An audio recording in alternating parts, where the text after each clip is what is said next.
Hey guys, welcome to the video. Salt here. Today we're going to be doing a guide on how to build the Parazon. So the Parazon is a basic weapon that everyone will always have that allows you to perform mercy kills and hack consoles. Okay, let's go ahead and go into our little cave here and we'll go over the top commenter of the last video, Nostrapapas, the first commenter of the last video, Gene Gucci 7801, and our recent supporters of Colonel Suro 6, Alfofo, and Toxic Sneeze. Thank you so much for your support. And of course, we're doing the Parazon today. Let's go ahead and go down to the arsenal here now. So this is the Parazon. It's a little wrist-launched blade on a string type of a weapon. Now, talking about mercy kills, to be able to perform one, your enemy needs to be a heavy type or eczemus enemy. They'll also have to have their health reduced to a certain threshold, at which point you'll be able to go up to them and press your corresponding button to be able to do that mercy kill. Now, mercy kills in general are extremely time inefficient. The time it takes you to do one mercy kill could probably be done, you probably could have got like 20 kills with any other weapon. So very time inefficient. And so you only want to actually mercy kill most of the time to either proc mods on your Parazon, or if you're using some kind of a weird niche Warframe build where that maybe combos with mercy kills somehow. And so I have two builds to show today. I have the general build, which you should use 99.99% of the time. This is going to be focusing more on hacking. And the mercy build, which it's not really a build, it's going to be more of a talk through because there's really only one mod that I feel like is super needed on it. It's going to be more of a talk through. And this is going to be if you need mercy kills for some kind of a niche Warframe build. Maybe there's some Warframe out there that needs mercy kills. I haven't encountered it, but I heard Kumai maybe, needs mercy kills or finishers for something. I'm not familiar with her though. So let's go over the general build first here. And let's go this way. Okay. So we're going to start with untraceable, invisible for 15 seconds after hacking. This one mod pretty much allows you to not even have to ever use invisibility frames for spy missions ever again. I never use invisibility frames for spy missions. I'm always doing my spy missions on like Necros or Rhino or Grendel. And it's no problem whatsoever because of this one mod. Now, even if you are an invisibility frame, you're still going to get value out of untraceable because this will keep you invisible if certain bad things happen, right? Like if you're in Avara and you accidentally go for a slide and where you would have went out of prowl and invisibility, well, you're going to still be invisible because of untraceable. Or if you're Loki and your duration runs out, well, you're still going to be invisible because of untraceable. As long as it's within that 15-second window. When you're doing spy missions, though, you're usually hacking multiple consoles, and so it's very easy to stay invisible the entire time. So untraceable, it's so strong that it borderline makes invisibility frames for spy missions almost role play. Like you're basically just role playing if you need an invisibility frame for a spy mission. Again, sometimes they're still useful, but you don't really need them anymore. Intruder, plus 8 seconds to hacking. Normally you get about 15 seconds to hack. This gives you about 23 seconds to hack. Certain hacks, I think most hacks, although I don't know about Corpus, but most hacks, if you misclick, you get 5 seconds deducted from your hacking time. And so this gives you a bigger buffer where you would really have to try to fail a hack to fail it. So Intruder with Untraceable are extremely powerful. Lastly, we're going to have Auto Breach. Now, you personally don't really need this because Untraceable and Intruder pretty much ensures successful spy missions all the time. But in multiplayer, there's always shenanigans that happen. People go into vaults and they fail their vaults. And so you might have to run in there and try to salvage it. And, you're going to be on a time limit at that point because the person is like failed to hack or they've gotten detected or something. And so Auto Breach, what this does is it gives you a plus 30% chance or a 30% chance to auto complete hacking. So when you go up to a console 1 out of 3-ish times, it's just going to automatically complete for you. So if you run in to try to salvage a vault, there's an okay chance that, you'll get a free hack off, or maybe even 2 free hacks if you're really lucky. And that could kind of save the run. Also, you're good on your vault with these 2 mods here, but sometimes what happens is you're in your vault and someone else runs into the vault you're in and sets the alarm off. And so then you're set on a timer again. And so auto breach helps in those situations as well. So untraceable, intruder, and auto breach, I feel like are pretty damn strong for the Parazon. It's very hard to find any other thing that is maybe competitive against these for a hacking setup. Maybe firewall for the reduced damage by 75% while hacking, but this is more if you're not using an invisibility frame. So like you're doing what I'm doing with like Rhino or something, you could maybe put this over auto breach. And it's because when you do a spy mission and you go to the vault, you won't be invisible until you do the initial hack, and then untraceable will proc and you become invisible. But that initial hack is outside of the vault, and a lot of times enemies are going to be shooting at you. And so firewall can help a little bit with that. I don't think it's super needed though. I feel like you get a lot more value out of auto breach. So this is the setup I believe you should be doing 99.99% of the time. There's really nothing else that competes with these three mods. Okay, let's go over the Mercy build. And again, it's not really a build, it's just going to be more of a talk through. So the one that I think is needed on the Mercy build is Swift Mercy. Speed of Mercy kills increased by 50%. Again, we're talking about time inefficiency. It's not time efficient to Mercy kill. It's horrible. And so by increasing the time or decreasing the time it takes to Mercy kill an enemy, a huge amount of value out of it. Now, in the next two slots, it's really dependent on your build, and that's why I can't really come up with a specific Mercy build for you, because it's going to be dependent on your build. Let's go over some of the options here, though, because there's not a lot of options. So, like, you know, you don't have a huge amount of choices to make here. But let's go over the blood mods first, because they look good, but I don't feel like they're very good. So you have blood for ammo, which Mercy kill refills primary and secondary magazine by 100%. So it doesn't even give you ammo. It just refills your magazines, which is kind of garbage. Blood for life, which is 100% chance to drop a health orb on a Mercy kill. I think that's pretty garbage too. Blood for energy, a 50% chance to drop an energy orb on a Mercy kill. Like if that was 100% chance, I still don't think it would be worth it, but 50% is even garbager. Garbager, is that a word? So yeah, the blood mods I don't think are worth it. The blood for energy, blood for ammo, and blood for life I think are just straight up garbage. Let's look at the other ones though. Hard reset, Mercy kills reduce companion recovery by 15 seconds. I think this is also pretty garbage. And so we're left with four options here. I think hit and run is the one that, yeah. So hit and run is plus 60% parkour speed after a Mercy kill for 15 seconds. So a 15-second buff that increases your speed.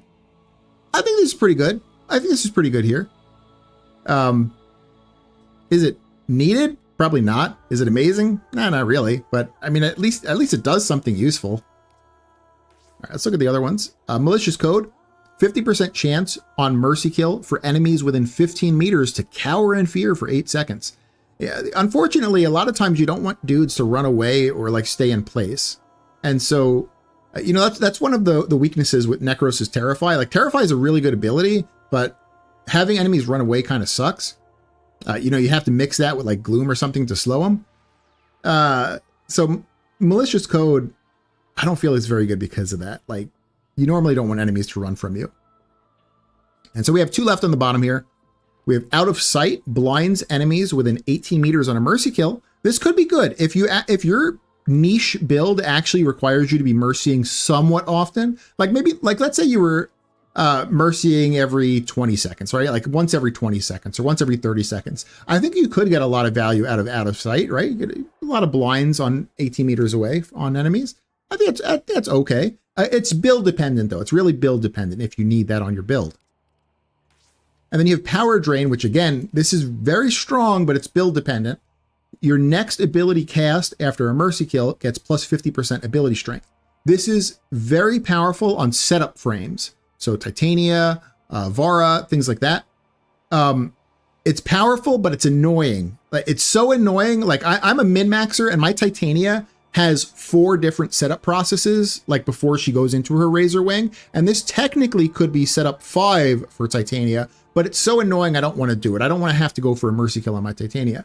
But for a setup frame that they have an ability that technically lasts forever, this is just plus 50% ability strength forever basically on them, as long as you're willing to get a Mercy kill before you go into that ability. So good mod, but it's very dependent on the Warframe. It needs to really be a setup frame for you to get much value out of it. So yeah, Power Drain and Out of Sight are both good, but they're kind of Warframe specific. And then Hit and Run is also pretty good for just extra parkour speed. It's more of a utility though than it is like actually going to increase your power. So yeah, I think those 3 mods kind of all fight each other for these last 2 spots here. Power Drain, Out of Sight, and Hit and Run. Kind of dependent on your build. I always leave on Swift Mercy though with the Mercy kill speed. Okay.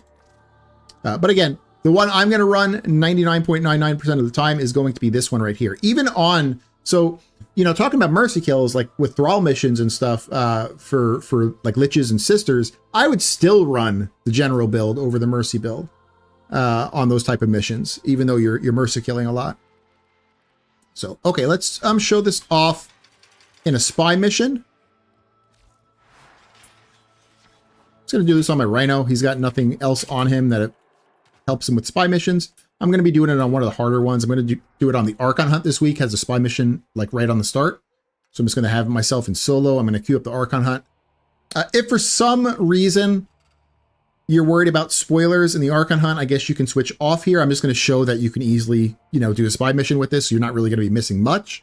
But I don't think there's really going to be much spoilers. There's going to be like some weird looking dude that comes up and starts talking or something. Well, I guess it's not the Archon. It's another dude that talks.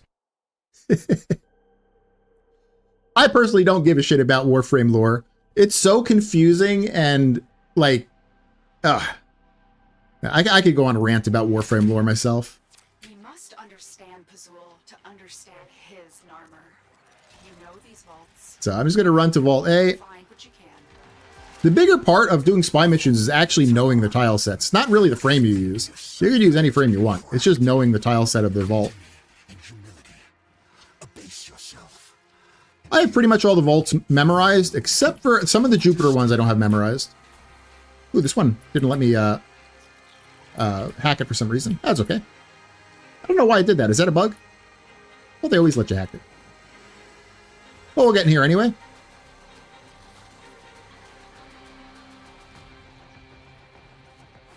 He's probably going to see me. This one is not hackable either. What the hell? There we go.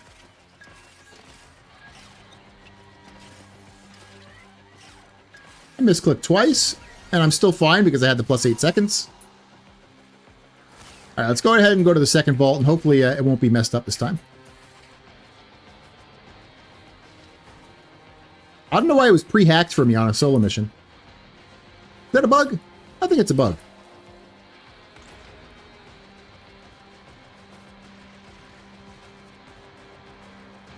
All right, so I'm going to hack this one out here. I'm going to become invisible as soon as I hack it. Boom. Oh, misclicked twice. Doesn't matter because I got +8 seconds.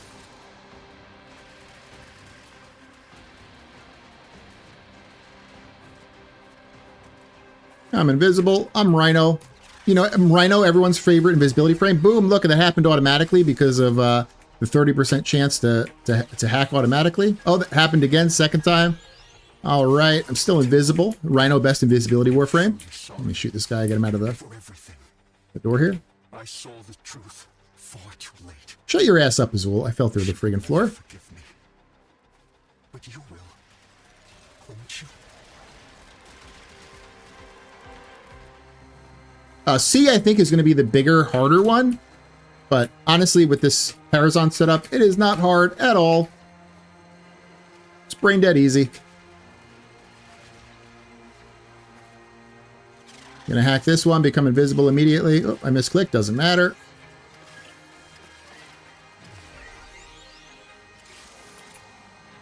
I'm invisible for 15 seconds. Gonna go to the next console here. Bam, bam, bam, bam, bam, and bam. Guess what? I got another 15 seconds of invisibility, so I'm still invisible. Rhino, best invisibility Warframe. All right. This console here, bam, bam, bam, bam, bam, bam. 15 more seconds of invisibility.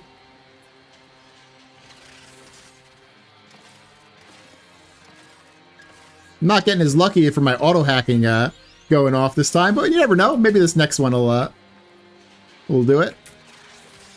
No, it didn't. Oop, misclicked once, doesn't matter.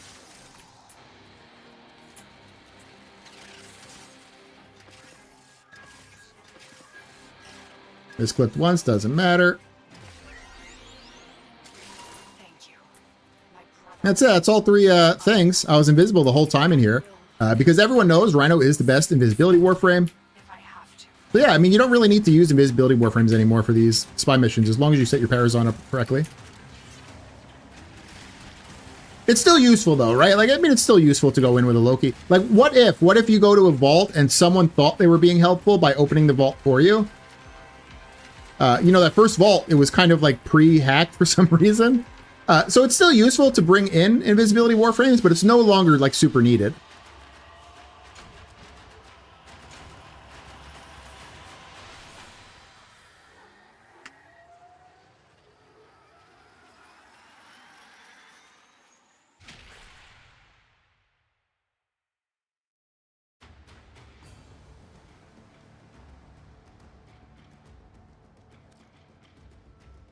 That's how to build out the Parazon. It's kind of a short video today, but I thought it would be helpful. It's pretty straightforward. So if you guys like the video, consider giving it a like. If you haven't subbed yet, consider subbing or tell me what I can do to earn your sub. And I hope you guys have an amazing day. All right.